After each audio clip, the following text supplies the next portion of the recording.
Oi gente, eu sou a Duda e hoje eu tô aqui para compartilhar, conversar com vocês sobre os meus livros favoritos dos últimos 10 anos. Sim, eu resolvi começar uma série de vídeos aqui no canal. No caso, hoje nós vamos falar apenas de 2013, então eu vou passar de 2013 até 2023, um vídeo por ano, pra gente conversar e, enfim, papear um pouco sobre os livros que eu escolhi como favoritos em cada um desses anos. Eu percebi que eu tenho exatamente desde 2013, quando eu fui olhar para o passado, né, e ver os anos em que eu marquei os favoritos.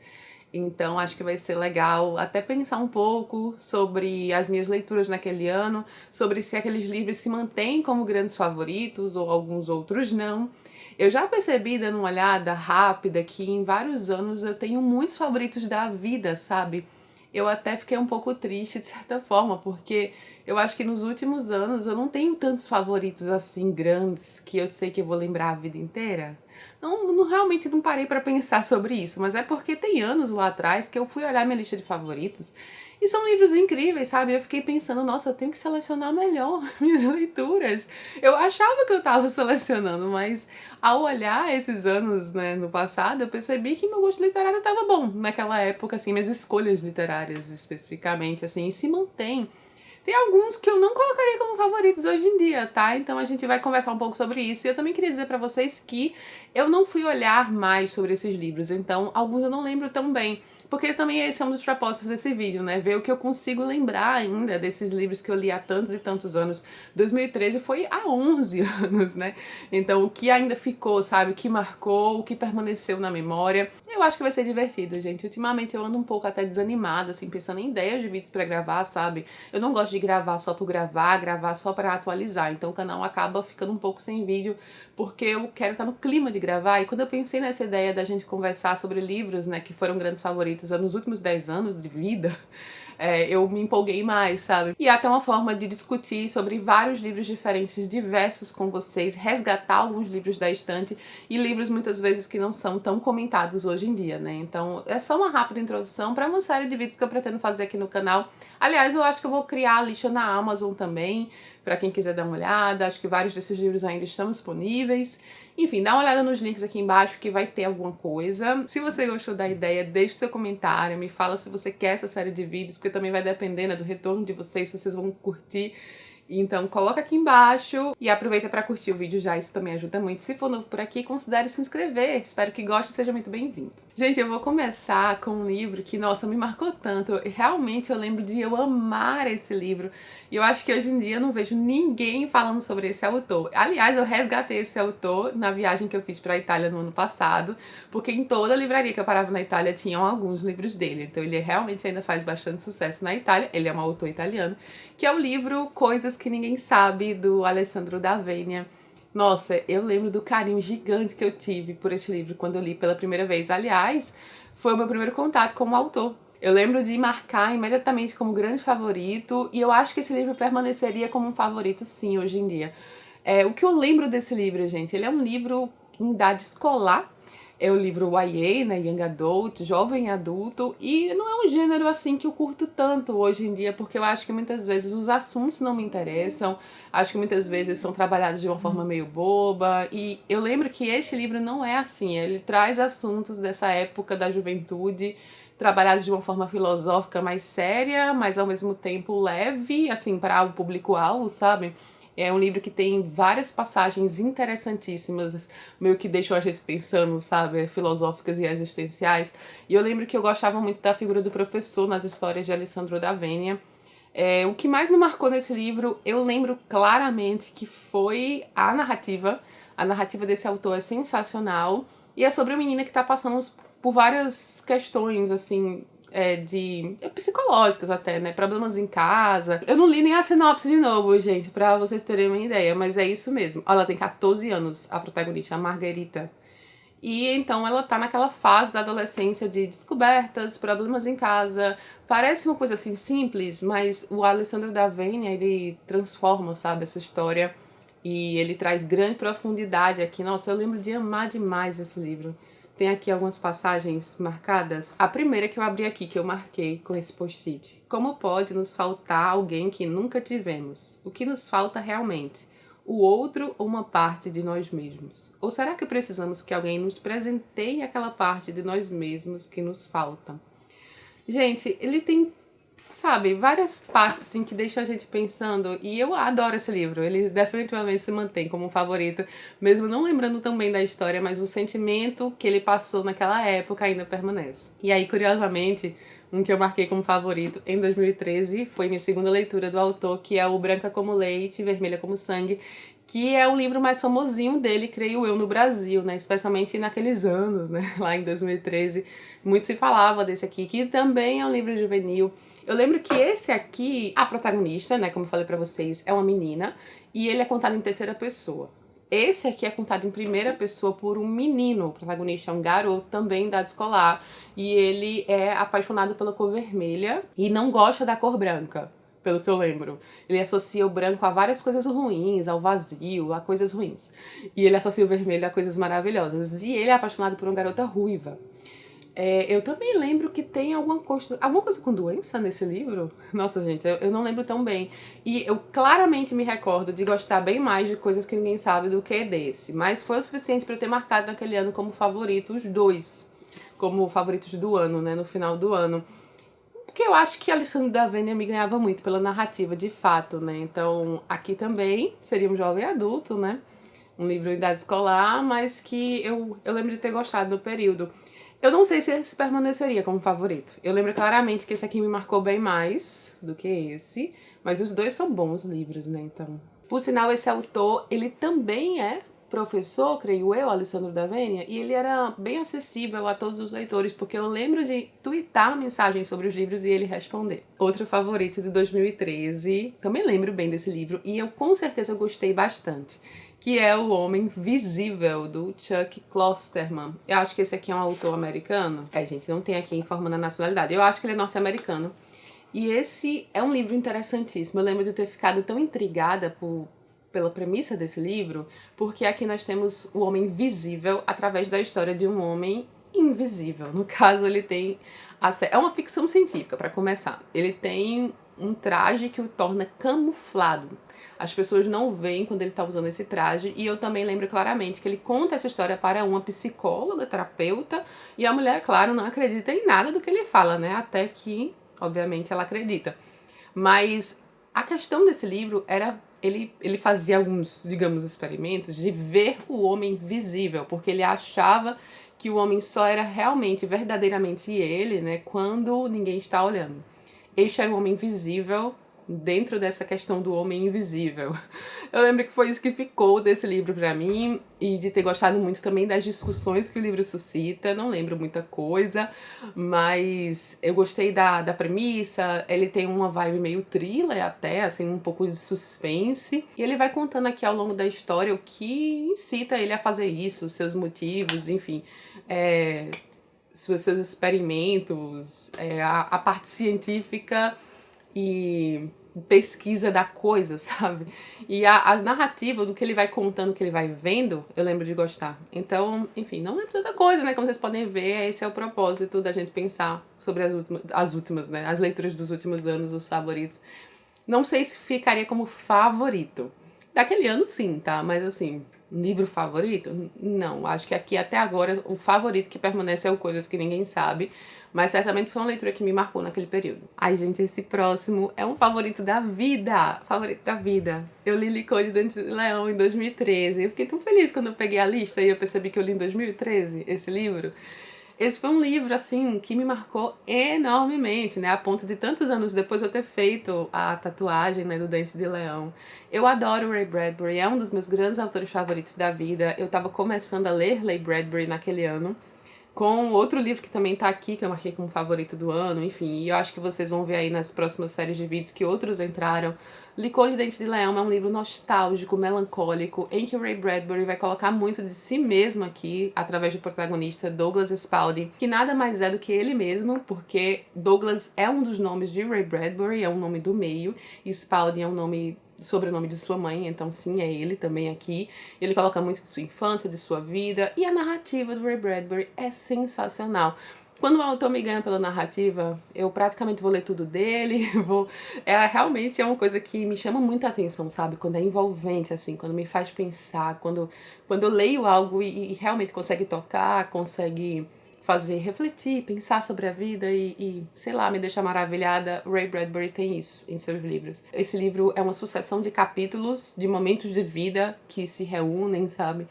Com aquela magia do autor também, né? Obviamente não é exatamente biográfico, é semi-autobiográfico, né? Ele coloca um pouco dele aqui na sua cidade, Greentown, né? Como ele diz, Greentown, Illinois, que nada mais é do que Waukegan, Illinois. Recentemente eu até li um livro do Ray Bradbury que ele traz um pouco de Greentown e da sua infância e me deu toda aquela nostalgia de quando eu li Licor de Dente de Leão. Então esse aqui certamente continua como um grande favorito da vida. Eu fico até curiosa de ver o que eu marquei, porque naquela época, diferente de hoje eu sinto que eu marco muito mais os livros. Naquela época eu não marcava tanto, né? Aqui, por exemplo, tem pouquíssimos. E eu coloquei aqui um post-it colorido, aparentemente, que tem que tirar para poder ler o que tem atrás. E fala o seguinte: isso aqui é uma introdução do autor sobre a história. Andei pela criatividade tão às cegas quanto qualquer criança que aprende a andar e a ver. Aprendi a deixar que meus sentidos e meu passado me dissessem tudo o que era, de certo modo, verdadeiro. Licor de Dente de Leão não passa do menino escondido no homem, brincando nos campos do Senhor, no gramado verde de outros agostos, começando a crescer, a envelhecer e a sentir a escuridão à espreita sob as árvores para semear o sangue. E seguindo aqui então com o Ray Bradbury, também marquei como favorito daquele ano Fahrenheit 451, que acho que é o mais famoso do autor no Brasil, né? Possivelmente. Claro que outros são famosos, mas esse aqui eu acho que é o mais comentado, não só no Brasil, talvez, no mundo todo. Fahrenheit 451 é impossível esquecer, né? É um livro que continua sendo tão comentado até hoje. É uma distopia com um pouco de ficção científica leve aqui, que traz várias críticas que são válidas até hoje, né? E aqui os livros são proibidos, são queimados, as pessoas não podem manter os livros, o conhecimento, não podem ter acesso, né, a isso. E aí tem aqui a parte governamental, né, dos bombeiros, que estão sempre ali prontos para incendiar o que eles encontram, as grandes bibliotecas, e as pessoas que permanecem como resistência. Tem também aqui uma crítica à televisão de uma forma, aquela televisão alienadora, a televisão, os programas, né, que estavam ali visando alienar as pessoas. Lembrando que é um livro que foi escrito, né, em décadas passadas, ainda no século XX, então quando a televisão estava começando a se popularizar. Eu lembro de gostar muito de Fahrenheit 451, mas ele não é dos meus favoritos do Ray Bradbury. Eu acho que ele permanece como um livro favorito, entre aspas, né? Porque eu coloco tantos do Ray Bradbury na frente, mas permanece. Mais um favorito daquele ano que permanece certamente. Nossa, eu lembro de ter gostado tanto dessa leitura. Foi uma leitura de conforto pra mim e até um pouco nostálgica, porque eu gostava muito de assistir ao filme quando eu era criança e eu só li o livro, então, tantos e tantos anos depois, em 2013. Em 2013, eu tinha 25 anos, então eu li com 25 anos essa história que já estava na minha cabeça há tantos e tantos anos desde criança, né, no imaginário infantil de tanta gente, que é O Jardim Secreto, da Frances Hodgson Burnett. Também é uma história impossível de esquecer, até porque ela se mescla de certa forma com a memória que a gente tem do filme tão famoso, mas eu lembro de gostar bem mais do livro, de me surpreender em vários aspectos, sabe? Em como as crianças aqui elas estão muito em primeiro plano. É trabalhado essa interação entre os personagens, né? De você, às vezes, não gostar tanto de um personagem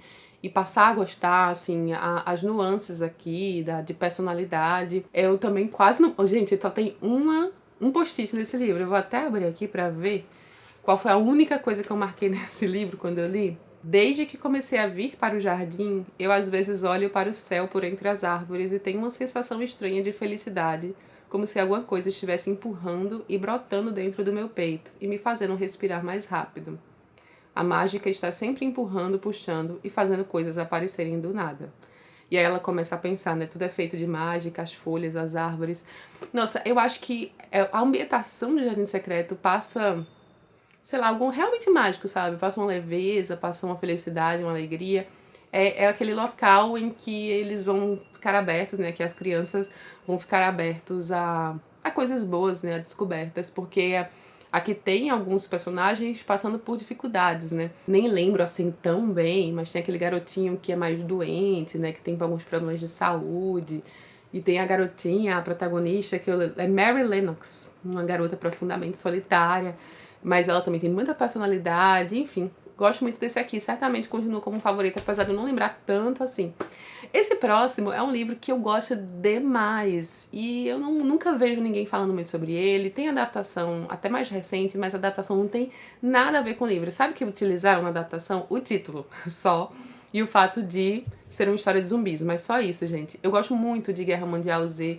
Eu lembro que o que eu mais gostei nesse livro foi a capacidade visionária e abrangente do autor, do Max Brooks. Porque aqui ele pensa mundialmente falando do que seria, né, essa questão dos zumbis, o que eles teriam feito em vários cantos do mundo, em vários países, tem partes aqui no Brasil, tem partes em vários países, realmente ele divide bastante. E é como se fosse um relato histórico do que já aconteceu, né, de como foi essa questão dos zumbis, o que eles fizeram, como aos poucos os seres humanos foram descobrindo como combater, diferente do filme, tem nada a ver aquilo ali. E as marcas que isso deixou, sabe? Eu gostei muito do aspecto documentário do livro. Enfim, eu realmente gostei demais desse livro. É um dos meus livros de zumbis favoritos, assim, lá no topo. Não apenas de zumbis, assim, mas de ficção científica com essa vibe meio terror fantástico. Eu nunca vi realmente muita gente falando sobre, assim, até quem leu na época, mas pra mim, de fato, é um livro incrível. Recomendo super esse aqui. Se ainda estiver disponível, se tiver em Kindle Unlimited, enfim, deem uma chance, se vocês gostam, né, desse estilo, porque eu gosto demais desse aqui. Como favorito, não sei, como favorito, a favorita daquele ano certamente, né? Mas como dos que se permanecem como favoritos da vida, creio que não. Esse próximo certamente permanece como um dos grandes favoritos da vida, porque, mais uma vez, é daqueles autores que eu fico maravilhada pela forma de escrever, pelo talento, pela narrativa, que encanta em cada linha. E esse foi o meu primeiro livro dele, que é A Confissão da Leoa, do incrível Mia Couto. Mia Couto, sensacional. Aliás, eu acho que essa série de vídeos vai me fazer pegar alguns autores que eu amo tanto para ler, para continuar lendo, sabe? Faz muito tempo que eu não leio nada do Mia Couto. E esse aqui foi um livro que me marcou demais. Ele também é, de certa forma, semi-autobiográfico, tá? Se passa numa aldeiazinha em Moçambique, que está sendo atacada por leões. Me lembra meio que uma vibe da Sombra e a Escuridão, que era um filme antigo que eu assistia quando eu era mais nova, né? Com o Val Kilmer e o Michael Douglas. Acho que alguns de vocês sabem qual é. Assim, na verdade foi isso que me chamou a atenção quando eu li a sinopse pela primeira vez. Porque eu gostava muito daquele filme e eu achei uma vibe parecida. Mas obviamente não é parecido, né? E aqui o autor vai utilizar dessa questão dos leões atacando para pensar em questões sociais importantes. E lembrando, Mia Couto é moçambicano, como eu disse, esse livro tem traços semi-autobiográficos, sobretudo a narrativa maravilhosa do autor. Gente, deem uma chance aí a Mia Couto, porque ele é incrível. Vou abrir aqui num dos post-its que eu marquei. Como antes, a escrita me tinha salvado da loucura. Os livros entregavam-me vozes como se fossem sombras, em pleno deserto. Lembrando também que em Moçambique o idioma oficial é português, então esse livro é escrito, né, essa edição que nós temos é o livro original, com o português moçambicano, e acho que isso pra gente realmente é um presente, porque ter o original, ter acesso ao original, né, a poesia, porque ele tem uma linguagem poética. A linguagem poética original, idealizada pelo autor, faz diferença. No mundo de pólvora e sangue, inventávamos silenciosas brincadeiras. Naquele noturno esconderijo, aprendi a rir para dentro, a gritar sem voz, a sonhar sem sonho. Certamente ainda um grande favorito da vida. E aí temos também... gente, na verdade tem um que eu não tenho aqui. Nossa, que definitivamente não permaneceria como favorito da vida, porque eu não lembro quase nada do livro. Gente, eu marquei como favorito naquele ano um livro chamado Os Escritos Secretos, do Sebastian Barry. Eu vou ter até que conferir aqui se o nome do autor é esse, porque eu estou sem o livro em mãos. É isso mesmo, Os Escritos Secretos de Sebastian Barry. Aliás, tem adaptação, isso eu já sabia também. É uma adaptação que está disponível no Max e é com a Rooney Mara, o Eric Bana e o Tio James, ou seja, 3 atores aí conhecidos. Vanessa Redgrave também, gente, nossa. É grande elenco a adaptação, nunca assisti a adaptação, gente. Bom, certamente foi um livro que eu gostei muito naquele ano, né, por ter colocado como favorito. Eu não tenho mais esse livro e esse é um dos livros que eu lembro, né, que quando eu tava... Porque eu sempre faço doações de meus livros, né, vira e mexe eu olho meus estantes, separo alguns para doação. E eu lembro que quando eu doei esse livro, primeiro, quando eu doei eu nem lembrava que eu marquei como favorito. Quando eu doei também, eu lembro de não lembrar praticamente nada da história, assim, daqueles livros que eu sei que eu li, mas que foi meio que apagado da cabeça. O que eu lembro dessa história, sem ter ido atrás, é que tinha uma senhorinha idosa, que tava no hospital psiquiátrico ou era algo do tipo. Não sei se era um asilo, mas era um local que ia fechar depois de muito tempo e eles precisavam saber o que iam fazer com os pacientes ali. E essa senhora não tinha mais ninguém. E aí eu lembro que ela começa a contar, ou ela, ou alguém descobre a história do passado dela e tem aí altas revelações, assim, tem coisas bem impactantes e com muitas emoções envolvidas. Mas eu não lembro detalhes. Eu lembro até que eu acho que vai ter alguma coisa relacionada a quem descobre a história, talvez. Alguém vai se mesclar com essa história. Gente, eu realmente não lembro muito. Mas certamente foi um livro que eu gostei bastante por eu ter marcado como favorito no período. Se perguntar seria, óbvio que não, porque eu nem lembro mais da história. Então não foi tão marcante assim pra eu lembrar até hoje. Mas quem sabe, eu acho que eu vou assistir a adaptação pra ver se o negócio acende assim e eu lembro um pouquinho melhor. E aí temos aqui também um livro que eu lembro de amar quando eu li, mas que eu também não colocaria como favorito hoje em dia, que é O Lado Bom da Vida, do Matthew Quick. Eu tô até com o autógrafo dele aqui, ó, gente, no marcador. Dá pra ver o autógrafo do autor? Acho que dá, né? E eu gostei muito, assim. Eu acho que é um livro que vai falar sobre questões psicológicas e mentais, pesadas até, mas de uma forma leve aqui, com esse lado cômico. Então eu lembro de achar, tem muito lembro aqui, né, nesse vídeo, eu lembro de achar que o autor soube dosar bem essa questão, né, e aqui nós temos um personagem que tem um colapso depois de o casamento dele terminar, e aí ele volta a morar com os pais, e ele não pode mais ter contato com a ex, e obviamente que vai se inserir aqui uma nova personagem, que é interpretada aqui pela Jennifer Lawrence, do filme. Eu lembro bem desse aqui, talvez por conta também do filme, né? Eu gostei muito do filme lá do Mundo da Vida, da adaptação com o Bradley Cooper e a Jennifer Lawrence. Ela ganhou um Oscar, né, de melhor atriz por esse filme. Então acho que hoje em dia se mescla muito na minha cabeça o filme com o livro. Mas claramente eu gostei da narrativa do autor e de como ele conseguiu mesclar e trabalhar essas questões aqui na história. Mas eu não manteria como favorito da vida hoje em dia, né? Mas sim, um bom livro. Então chegamos ao fim aí do que eu marquei como favorito no ano de 2013, há quase 11 anos, há 11 anos, né? Quase 11 anos, porque eu faço os favoritos no final do ano, então há 10 anos e meio atrás. E o que permaneceria como grandes favoritos da vida, sem dúvida, esses aqui, esses 4 aqui como grandes favoritos. Permanecem A Confissão da Leoa, O Jardim Secreto, Licor de Dentes de Leão, Coisas que Ninguém Sabe.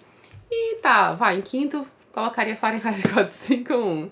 Certamente esses permanecem como livros que eu tenho muito carinho e que eu tenho como favoritos. Os demais são bons livros e foi legal relembrar um pouco, né? Pensar um pouco sobre eles, o que ainda permanece aqui depois de tanto tempo. E é isso, espero que vocês gostem dessa série de vídeos. Temos muitos anos ainda pela frente, hein? Me falem o que acharam e dependendo do que vocês acharem, eu continuo fazendo. Vou ficando por aqui, beijo enorme a todos e até a próxima!